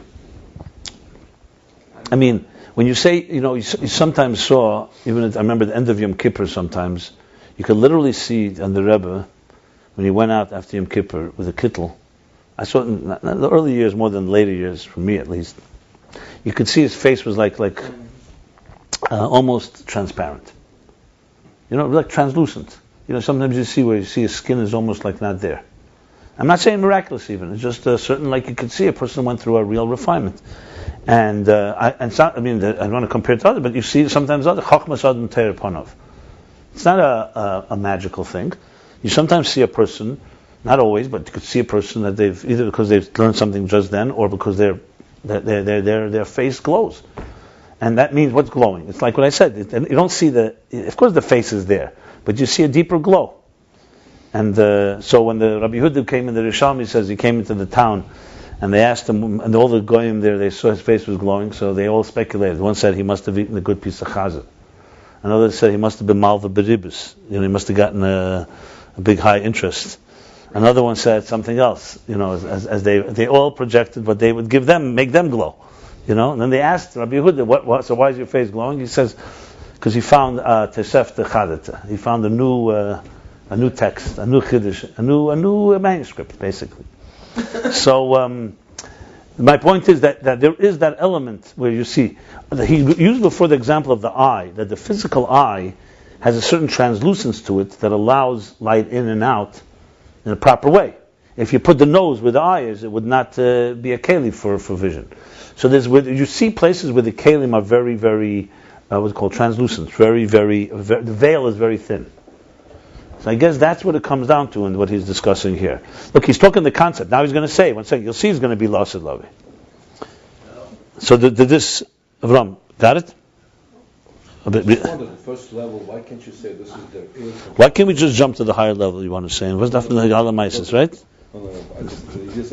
No, that's what I'm thinking right now. I just want to... Mitzat Poshet information. Chochmah in Atzilus, the air from Chochmah in Atzilus. Yeah. That's the first level? Yeah. Chochmah, the air of Chochmah Atzilus. And now Chochmah is revealing to you Kesed, basically, is the second level. Yeah. It's revealing the colorless, even beyond color. Not even colorless. The Ayin Gevim Mamish. Complete, meaning Ayin Amiti. But you can't go there. Like, look. If you are, and this is a perfect example. We have this. I always argue. I always talk about this. In absorbing and remembering the Rebbe's Sichos as a chayzer, I can tell you, and that, like when you learn something, you have to be in a state of I did the Torah lemivla lepalit, which means you're completely absorbing and not in any way processing. Definitely not transmitting. If you're speaking, you can't be listening. It's as simple as that. That's obvious. I know some people think that they could, but it's not possible. But not just speaking and listening, you could also be quiet and still not be listening. You have to shut everything off. And you're now in absorbing mode. I just want to hear what you have to say. Nothing else. Uncolored. That's a good example. That's Chachma in its purest form. It's listening to the frequencies of something coming into it. The people who are able to do that, have bittul, have the best Chachma. Because if you're consumed with what I understand, I'm so passionate about it, that's fine. That's a different stage. But you're not going to be absorbing something. You'll be missing it actually. Like you can stand in front of us, have an experience, and you'll miss the main thing because you got so excited by the introduction that you missed the main punchline. Why? Because you got. Now again, I'm not knocking someone who's excited. That's fine. But what happened was they let their personality start processing and enjoying it. And missed the punchline, so to speak. Of course we do it all the time. Enjoy the color. It's called, we don't stop to smell the flowers, they call it, you know? Revere the king's palace. Yeah, exactly. That's the best example for it. Where he's just so consumed with his knowledge, he appreciates the king's majesty and forgets to meet the king. So one second, let's just continue here a moment. But the beauty here is that Bina is what I just said. Bina is I understand. And you're developing in the details of it and so on. Chochmah is not I understand. It's something is entering into me. It's not I. Nicht ich verstehe, not der Inyan Herzach, if you want to put it that way. In other words, that concept is beginning to manifest. If you stay in the Chochmah mode, you're in an interesting place. Because you're becoming a portal between something beyond that's entering through you and that can be passed on. Like if you were in a good place, you would basically be Chochmah and you pass on to someone else and say, you take notes for Bina. I'm busy receiving. Right? It's like a receiver. You're a receiver. You're not transmitting while you're receiving. I would say a real Rebbe is in that place. He sits at the crossroads between Bli Gvul and Gvul and is telling the Gvul what he sees in Bli Gvul. That would be the real mumutza. You can do it too if you have that bittul. But he's talking at the same time. Okay, that's true. And I'm sure he also needs times that he doesn't talk. He talks after he receives. So it's not just completely, there's anyway, what am I saying? So what am I leading to? So Chochmah, number one, is it reveals to you, the Eir of Chochmah reveals Eir. Number two, it's channeling in from a higher place. A clarity from a higher place. That's what he's saying here. That's going to be Kesed.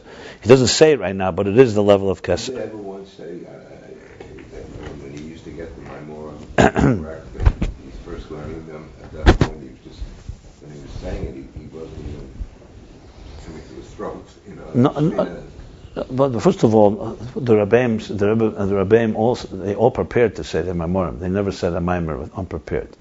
The only time they did, we know about it. Simchus Torah, Samach Vav. So it's known that Rebbe Rashab said a Maimer unprepared, just spontaneous. But generally speaking, the Rabbeim were very careful because the Gemara that to say it, even Haftarah the Rebbe Rashab would not want to say. And they gave him after once in Germany or wherever he was in France. He said he needs to review it. He went into a room and they asked him. He said because the Gemara says you first say it to you and yourself before you speak in public. That was Haftarah. We're not even talking about an idea. That's just saying something that guaranteed he knew how to read it and he knew the trup. But still. No, so the Rebbe said as well by Fabrengen. I remember the Rebbe said, he says that I was asked, he says, generally I prepare the ideas, one has to prepare. But sometimes while I'm speaking, something, a nice geschmacke, something, tasty, nice, juicy, whatever. And I say it, and Kemuva, when you say it spontaneously, the Rebbe said, not always it's all fully developed, not always all the details. Many times, within 10 minutes after Fabrengen, I got a call from Rabbi Groner. The Rebbe gave out a zettel on an envelope, usually, where he writes, because the time was short, I didn't finish, and he would add a whole piece to add that we should add into Fabrengen. At least, for my times, at least 50, 60 times that happened. Maybe a little less, but that's a normal thing. Shechina Medaberes B'Teikrein is another element, especially by a Maimer, that when the Rebbe said the Dach Chassidus, it was considered like, but it wasn't that he didn't prepare. Doesn't mean that, because I think it's a combination.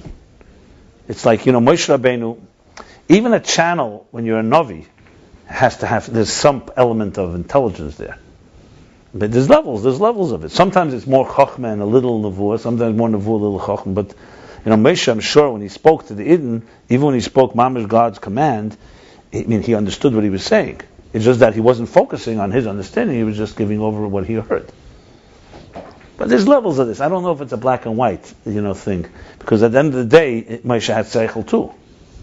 The only thing is he didn't let his seichel be the filter. He just, It talks about it in Sfarim. The Rebbe brings about, sometimes it says Moshe spoke as a Novi or he spoke as a Chacham.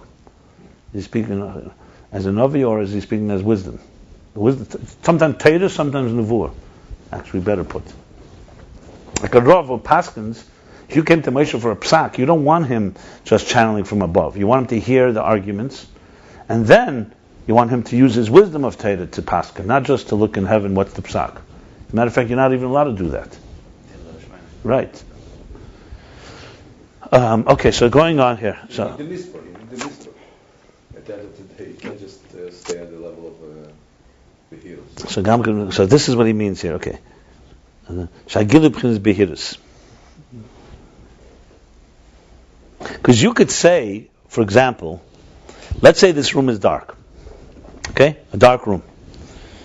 Someone turns on the light, or the sunlight through the window. The dawn breaks. The sun, the day comes. Okay, now I see it's a table, a chair. So what's Ayin? It's Boyer. Before it was dark, everything was in this room, but you couldn't see it. What did Ayin do? It reveals what's here. That's the first interpretation of Ayin Boyer. Like he says, Ishleimer. So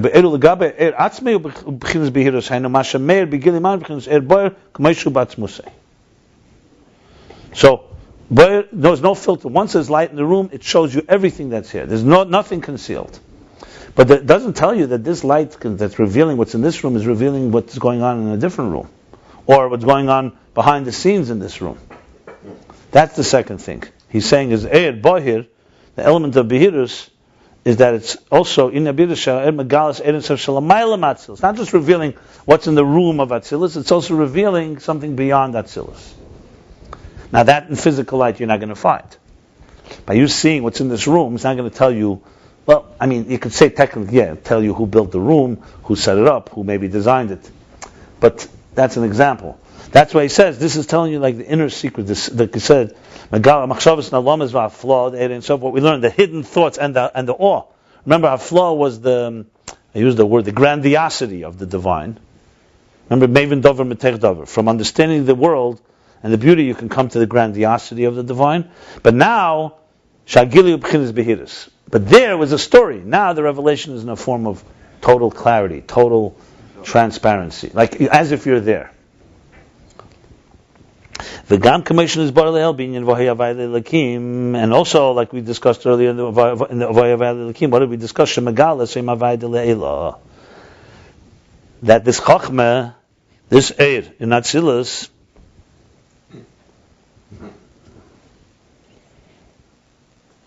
it reveals to us also Havaya Leila, the higher Havaya. Well, Lifnei Atzilus for now. Ultimately, it's yes, Lifnei Atzilus from right now is Lifnei Atzilus. So let's just see this. So the others, like he said before, they had the Gilead Atzilus in the lower Havaya. And here it's revealing also the higher Havaya. Okay, but let's stop here a second. Okay. Got it? I think it's clear.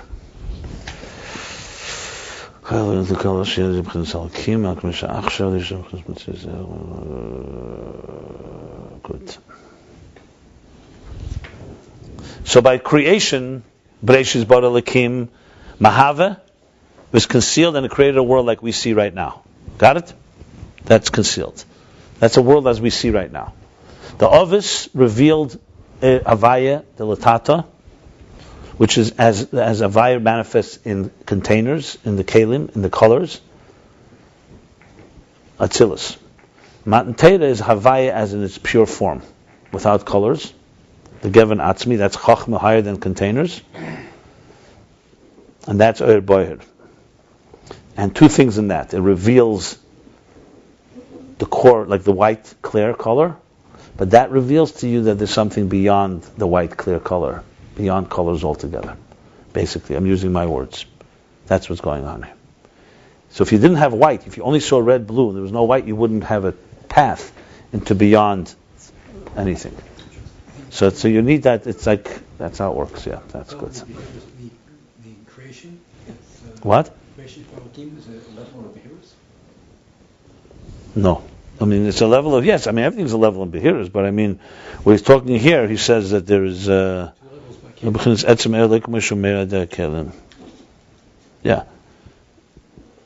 Yeah, but the obvious was how air radiates through containers.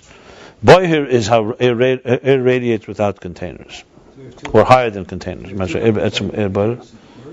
level by Behiris and Kalim. I'm not sure what you mean. No, nothing to do with Kalim here. Yeah, but here is the air itself is revealing force, then it reveals that which is higher than Atzilus. And we have Behiris and Kalim also? That was not discussed in this chapter.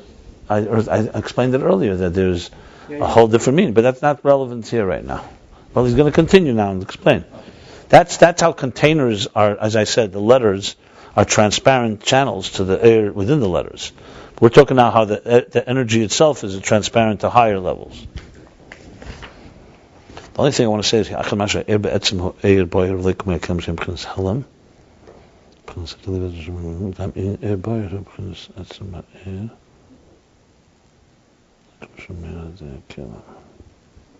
it's actually three things almost here.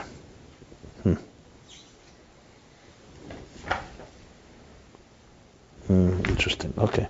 There's almost three things, because he says in the beginning that in containers it's also in the form of bohirs. And there's gam in a bohir. Okay, that's fine. Now he continues. And now he goes back to this. Now he's comparing it.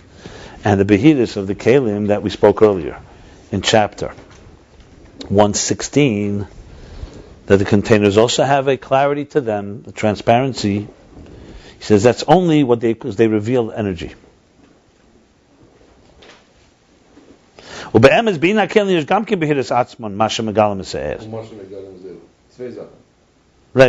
So ina biris of kelim, it's a new thing.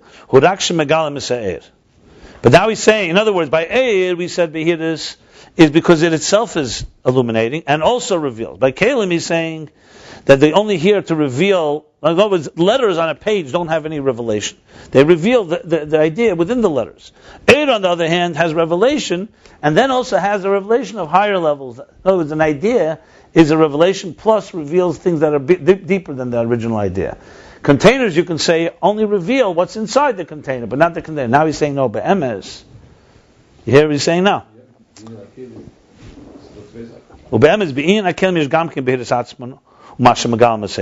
Two things.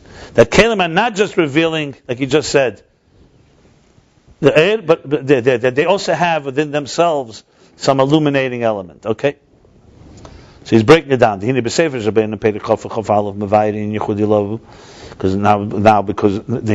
now in Tanya, chapter 20 and 21 explains Yichudi Allah, the higher unity.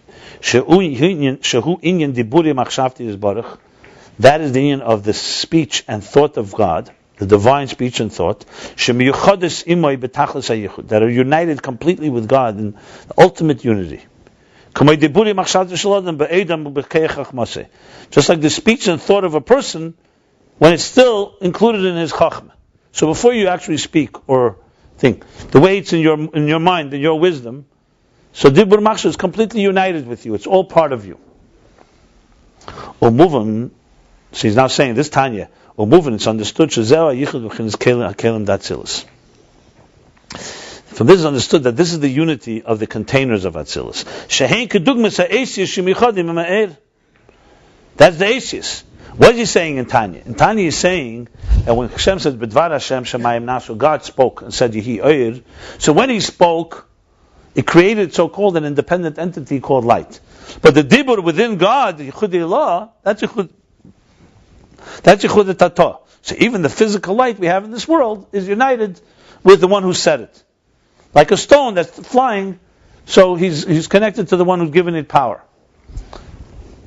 But by a stone, once the stone is flying, it's outside of you. The Dibur is within the person who's speaking the Dibur is completely united. So what does he hear look like inside of God's mind, so to speak? It's one. So he says that's the Yichud of Chinas Kelim.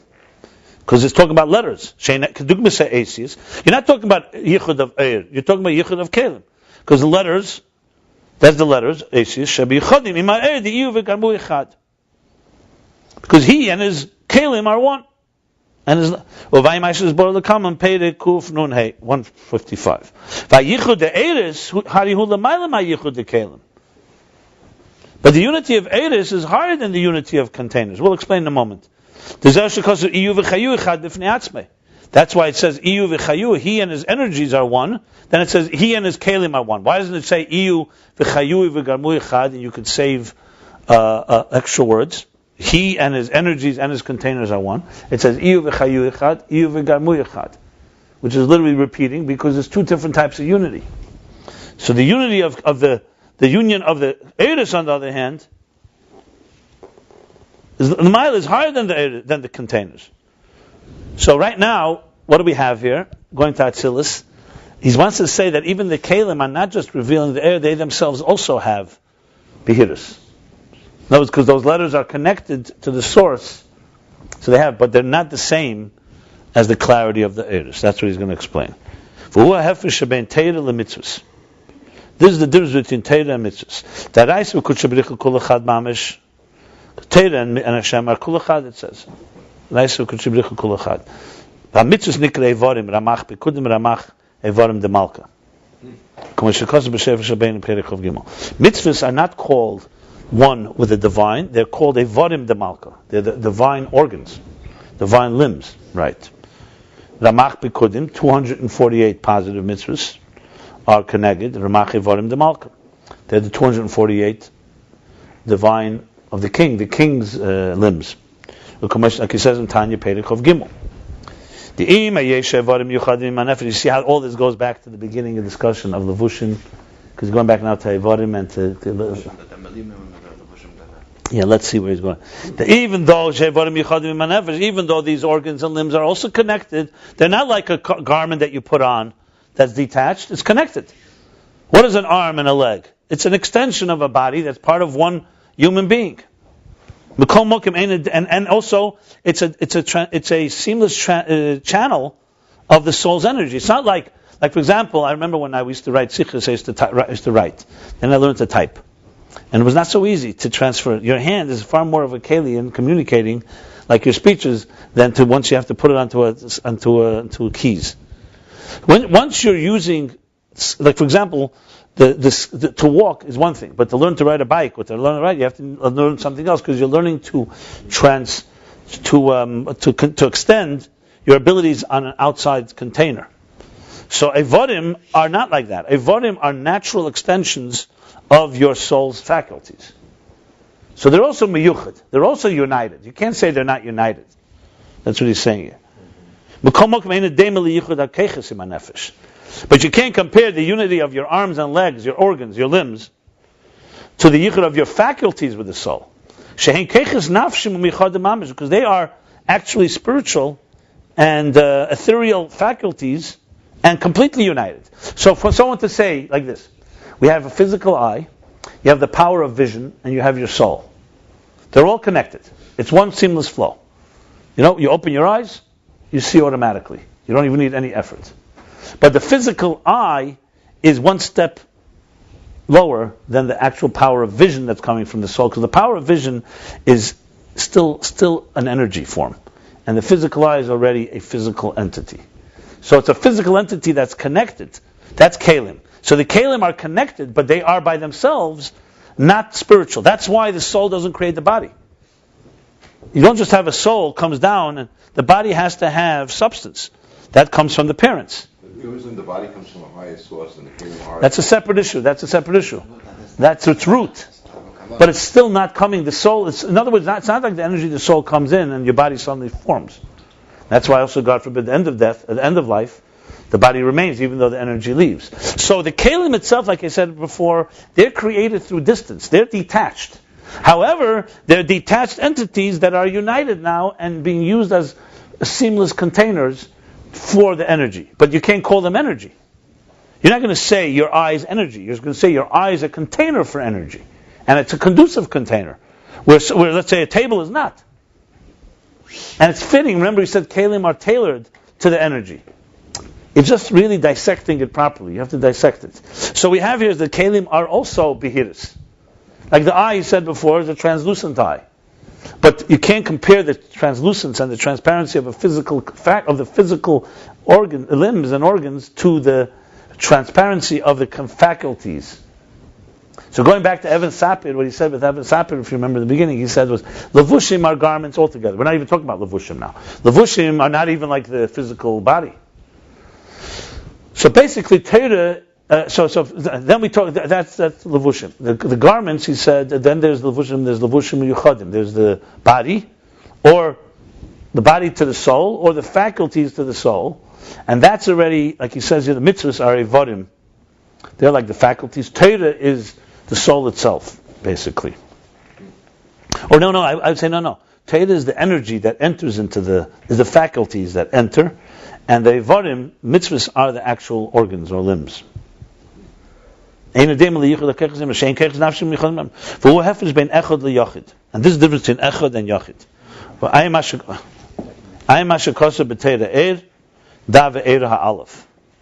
Look in Torah, the first ve'era. That's the difference in echad and yachid. We learned this also before. Echad means you're taking details. Ches, Zayin, Akim, and Aretz, the seven heavens and earth. Dalet, Ruch, in the four directions, and you're connecting it to the Aleph. Yachid is that you're sensing only unity. It's again the levels that I said, even when you look at the letters on a page. Are you feeling the letters and some of the idea? Or are you feeling the idea and some of the letters? Or to the point where you only sense energy? And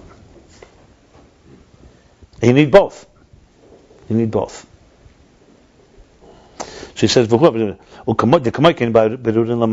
the same thing is in the refinements below. Mitzvahs, because they are ivorim, their limbs, so through them, you take physical, davarim tachtenim, things below, and you make them kelim lalakus. Like I said, you take a piece of cloth, parchment, al derech kelim da'atzilis. Like kelim da'atzilis. That's like kelim da'atzilis. You take a keli, and it's aligned to the divine will. And through Torah is the yichud, the unity in the level of energies. Now he's explaining.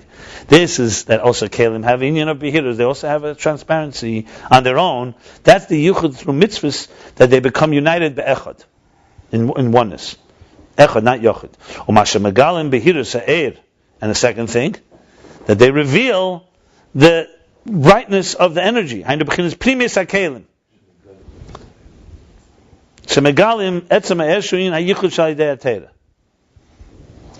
they also reveal the behirus of the air, which is the primis hakelim, reveal the core energy, which is the yichud that comes through Torah. So that's all kelim. So kelim on their own are revealers through mitzvahs, is like that. So kelim also have the mitzvahs and the Torah. The Torah is primis hakelim. Or behirus ha'er, what's behirus ha'er then? What's the brightness, the transparency of energy? That's the core energy that's higher than containers. Higher than Torah too, because Torah is from the... Maybe primis Torah. A minute ago it sounded like he was saying that. I know it sounded, but it looks like. Let me finish and see. Let me see here. This is a very crucial little piece here. He's bringing together a lot of things right here, right? Okay. So he says, it's known, the Bekelim is Gimel Madregas. There are three levels. Pnimi, Emtsoi, Chitzen, Shein Reish Teich Seif. There's the outer, there's the inner, there's the middle, and there's the outer. We mentioned it. I said that maybe that's the three meanings in Spheres. I still think that it is, but we'll see. Shein Reish Teich Seif. The expression is Reish Teich Seif. So Reish Teich Seif literally means the head is within the end, but Reish Teich Seif is three levels. There's the head, Teich is the middle, and Seif is the end.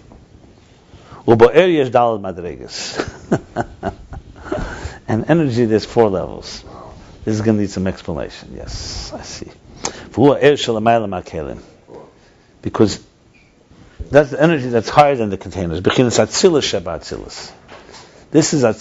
Atzilus. So the first three is Biyah Shabbat Atzilus. Bri Yitzirat Siyah. V'yesh leim shezel madregel yena b'teira gufa. Here we go. Yesh leim, this is a Torah itself, a higher level, and Torah kamei teirasem menaseh. Like someone who learns, like Rabbi, that his work is his learning. Ukahai Gavna. He's answering your question. Rabbi Rashab, I think, heard you. Look, he's higher than time. So when he said this, he heard that Dr. Lang is going to ask this question. And the Hezros Meret. So one second. So it's a higher level at Torah. That. You have a shiur on that, so I don't think you're going to finish the whole thing today. I agree. Okay, let's finish to the end of this thing here. And that's what Eir reveals the Hem Havayda Le'ela.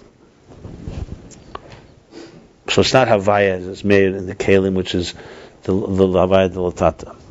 Va'inyan who in the Inyan is K'mavur b'makam acher, like explains elsewhere, B'drush Yom Tov Shorosh Hashanah Rei Samach Vov, in the Maimer Hamshach Samach Vov, B'inyan ve'emes Hashem le'elam, that the truth of God is forever, or everywhere. Ta'amit is the Shem Havaya de le'ela, that the truth, the real dimension of Shem Havaya is the higher Havaya. V'hu b'chinas das Elyon. That's the perspective from above. K'moy shehu b'chinas atzmus ein sof shel ma'ala ma'atzilas. I'm sorry, b'chinas das Elyon k'moy shehu means das Elyon the way it is on its own, like the color, without any colors. B'chinas atzmus ein sof shel ma'ala ma'atzilas shel ma'ala b'chinas das Elyon d'atzilas. That's higher than the das Elyon of Atzilas. V'zeyin abihir she'er megala.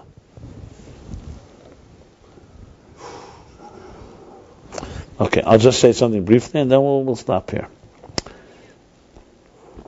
It's very dense, brief, but basically we have to just go very slow, meticulous here. He's summing up a lot here. So we have Eir, it's 2 steps in Eir, in Behiris. It itself is a revealing force and it reveals higher levels. What are the higher levels? He spoke that it's a revealing force. And reveals higher levels. What are the higher levels? That is the higher Havaya.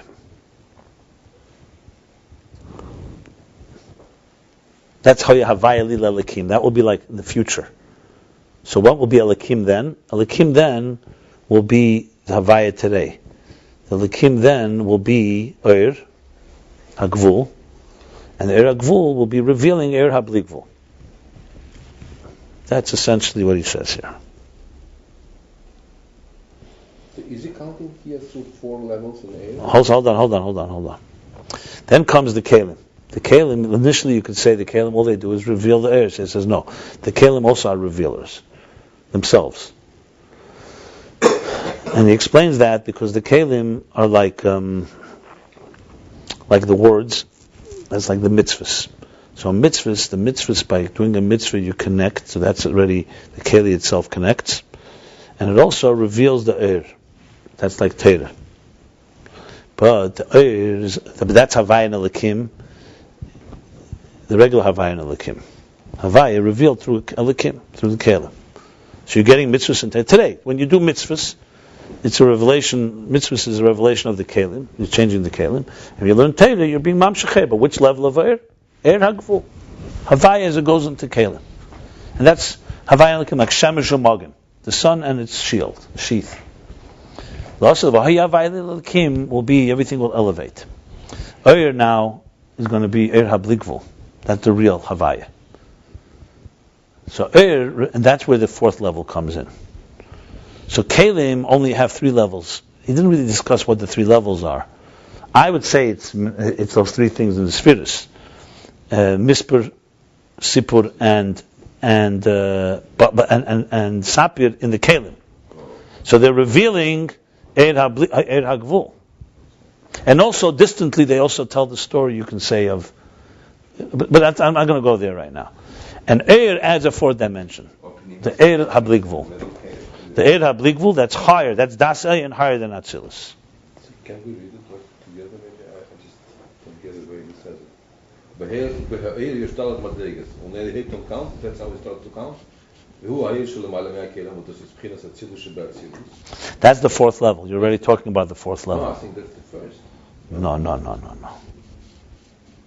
Where do you see that? And then if you jump the parentheses, then it says, das ist die zweite Frage. Mashaher migala b'chinas Shem Havaya Leila. Das ist die zweite Frage.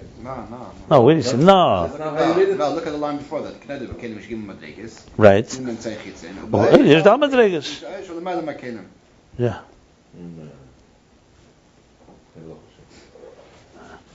Where do you see 4 levels? No. That's what I was trying to understand.